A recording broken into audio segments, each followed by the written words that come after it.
The morning sun bathed the forest in golden light, casting shadows that danced among the ancient trees. Buddha sat beneath a large banyan tree, its roots twisting like the threads of life itself.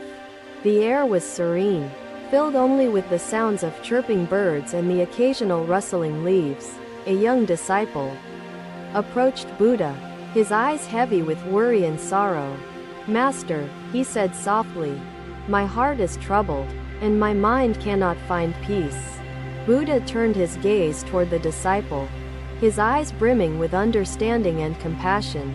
"Sit with me," Buddha said, "and tell me what weighs upon your soul." The disciple hesitated for a moment before sitting. Cross-legged before Buddha, "I feel consumed by endless worries," he confessed. "My thoughts race like an untamed river." Buddha nodded, observing the disciple's strained expression and tense posture. "Come," Buddha said, "walk with me among the trees. Let the forest teach you its wisdom." Together, they walked slowly, their steps purposeful and measured, allowing the sounds of nature to envelop them. Buddha gestured to a cluster of wildflowers growing in the shade. "Look closely," he said. "What do you see?" The disciple crouched to examine the flowers. Noticing their delicate petals and vibrant colors, "They are beautiful," the disciple replied. "But they seem fragile, vulnerable to wind and rain." Buddha smiled gently and continued walking. "Their beauty exists despite their vulnerability," he said. "They do not resist the elements. They simply exist." As they walked farther, they came upon a small pond shimmering under the sun's rays. Buddha paused and pointed to the rippling water. "Tell me what you see," he said again. The disciple gazed at the pond, noticing its surface distorted by the wind. "The water is restless," he said. "Its surface mirrors the disturbance of the breeze." Buddha nodded and motioned for the disciple to sit beside the pond. "Your mind is like this water," he said, "disturbed by the winds of your thoughts." They sat in silence, watching the pond's surface gradually settle as the wind subsided. "Do you see how the clarity returns when the disturbance ceases?" Buddha asked. "Yes, Master," the disciple whispered, his voice filled with awe and realization. Buddha continued, "Peace cannot be forced. It emerges naturally when the turmoil is allowed to subside." The Buddha's voice softened further, resonating with compassion. "Aaron, do you know what an empty cup is for?" "To hold water, Master," Aaron replied after a moment's thought. Buddha led the disciple to an ancient tree with a hollow trunk. "Place your ear against the hollow," he instructed, "and listen to the sounds within." The disciple obeyed, hearing the faint echoes of the wind swirling within the hollow. "It sounds chaotic," the disciple said, pulling back from the tree. Buddha smiled knowingly and said, "The hollow amplifies the sounds. It does not create them. Your mind amplifies your fears. It does not create them." Aaron's expression shifted, a glimmer of realization dawning in his eyes. The Buddha continued, "Do not fear the emptiness you feel. Align your thoughts with purpose." Just as the tree reaches toward the heavens, as the sun began to set, they returned to the banyan tree, its roots now bathed in the warm glow of dusk. Buddha motioned for the disciple to sit beside him once more. "There is one last lesson," Buddha said, his voice gentle yet firm. He picked up a handful of sand and slowly let it fall between his fingers. "Holding this sand tightly will weigh me down," he said. "Letting it go, I am free." The disciple watched the falling sand, understanding the metaphor for his own burdens.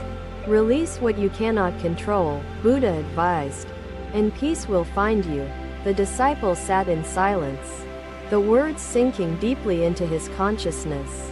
As the stars began to twinkle above, the disciple felt an unfamiliar lightness in his heart.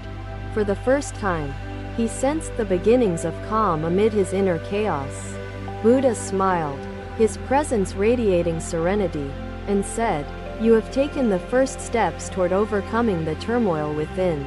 The disciple bowed deeply, gratitude filling his soul as he absorbed the profound teachings of his master. Another day, another time. The gentle hum of life unfolded within the monastery as disciples gathered for morning meditation.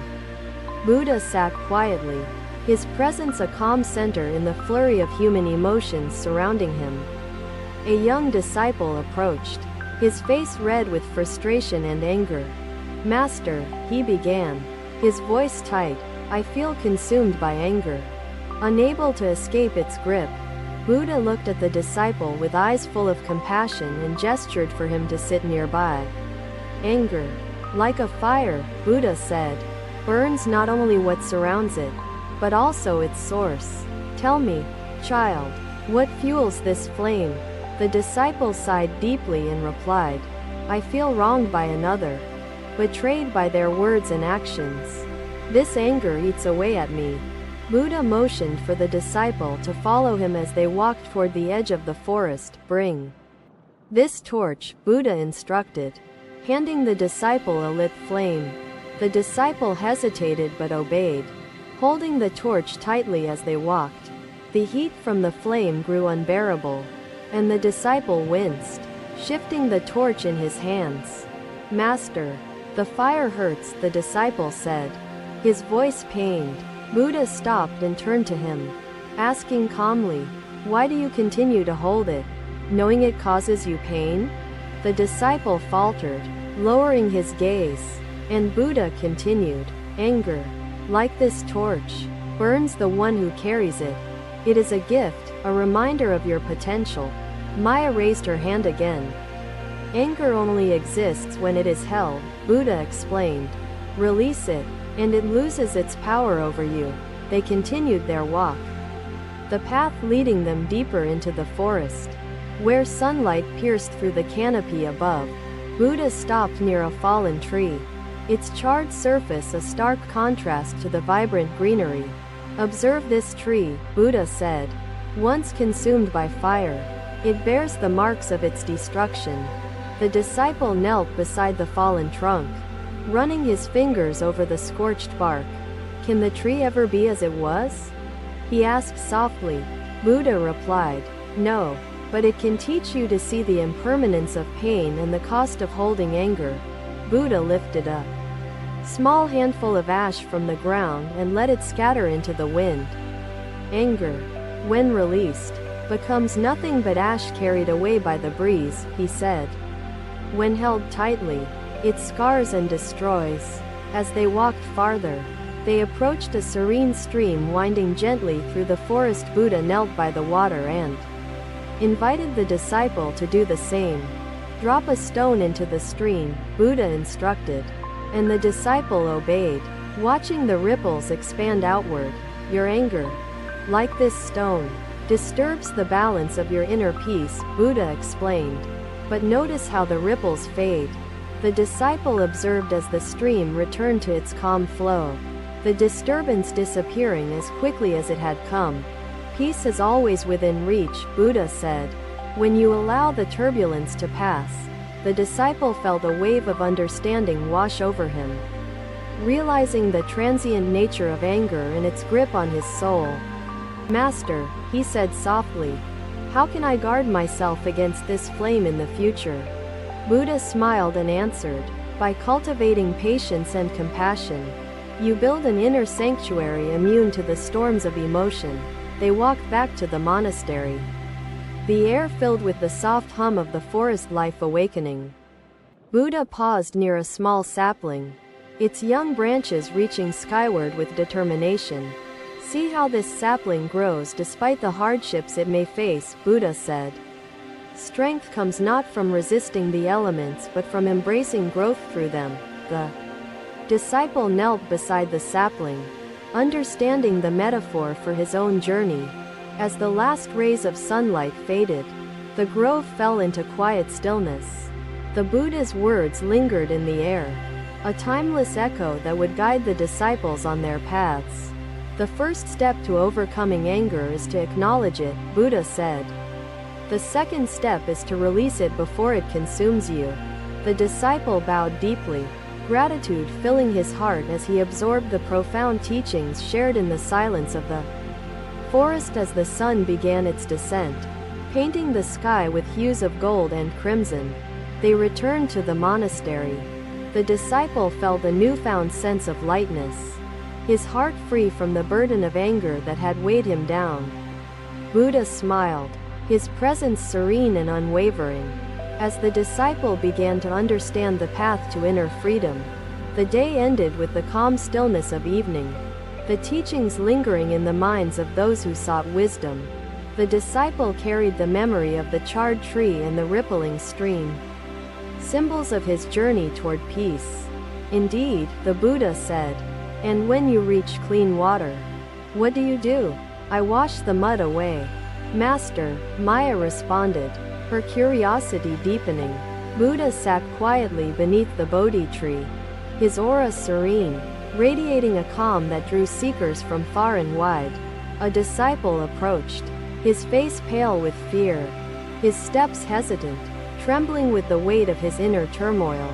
"Master," the disciple said softly, his voice fraught with anxiety, "I am plagued by fears that I cannot overcome or escape." Buddha looked at the disciple with a gaze filled with infinite compassion and invited him to sit beside him. "Fear," Buddha began, his voice gentle yet steady, "is like a shadow cast by the unknown. Tell me what causes your dread." The disciple lowered his gaze and replied, "I fear failure, rejection, and the uncertainty of what lies ahead. These thoughts leave me paralyzed with doubt." The lotus does not resent the mud, for it knows the mud nourishes its growth. Maya tilted her head, a spark of realization flickering in her eyes. Together, they strolled toward a nearby river, its waters flowing gently over smooth stones, a tranquil melody filling the air. Buddha motioned for the disciple to observe the river, its currents weaving effortlessly around obstacles. "What do you see?" Buddha asked, his voice inviting reflection. "The river flows steadily," the disciple replied. "Though rocks lie in its path, it adapts and continues its journey forward." Buddha smiled and said, "Life, like this river, is filled with obstacles. Fear arises when we resist the natural flow of existence."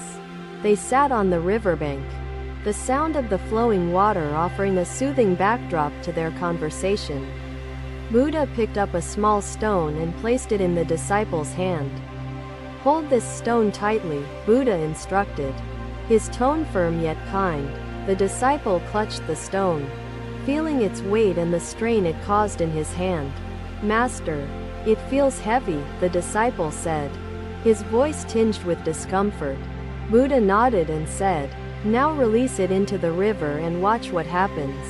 The disciple obeyed, letting the stone fall into the water, watching as it sank and disappeared into the current.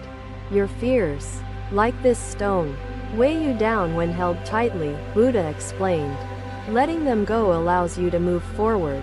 As they walked farther, they reached a small clearing where a butterfly fluttered among wildflowers, its delicate wings catching the sunlight. Buddha paused and pointed to the butterfly, its movements graceful and free. "Observe this creature," Buddha said, its flight unhindered by fear of the winds or the heights.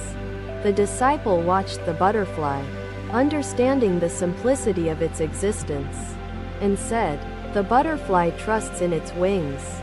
Free from hesitation, Buddha replied, "Trust in yourself, for fear is but an illusion that binds you. Freedom lies in embracing your strength." They continued their journey, arriving at a bridge spanning the river, its wooden planks weathered but sturdy. Buddha invited the disciple to stand at the center, feeling the gentle sway beneath his feet. "Step forward," Buddha said. "Though the bridge moves, it supports you still." The disciples murmured among themselves, the lesson beginning to take root in their hearts. The Buddha's voice rose above the whispers, calm and steady. Buddha smiled and said, "Fear diminishes when faith replaces doubt, and courage guides your steps." Returning to the monastery, Buddha led the disciple to a quiet chamber filled with soft candlelight and the scent of incense. "Sit here," Buddha instructed, "and focus on your breath, the rhythm of life sustaining you in every moment." The disciple closed his eyes, following Buddha's guidance, feeling his breath steady and his thoughts grow quiet. "Fear exists in the mind, fed by uncertainty," Buddha said. "The present moment holds no fear, only the truth of being." As the candles burned low, casting flickering shadows, Buddha handed the disciple a bowl of water. "Pour this water onto the ground," Buddha said, his voice serene yet commanding. The disciple obeyed, watching the water seep into the soil, disappearing from sight. "Fear, when released, nourishes growth," Buddha explained. "It transforms into strength when you allow it to flow naturally into the earth of your soul." The disciple nodded, his heart feeling lighter, the teachings grounding him in newfound resilience and understanding. The day ended as the stars emerged, their light illuminating the heavens, a reminder of the vastness of existence. The disciple felt a deep sense of peace, his fears now manageable, his path illuminated by Buddha's wisdom. Buddha smiled, his presence unwavering, as his teachings continued to guide those seeking freedom from inner turmoil. Thank you for watching. Buddha's teachings are always with you. Subscribe to our channel and we will see you in the next video.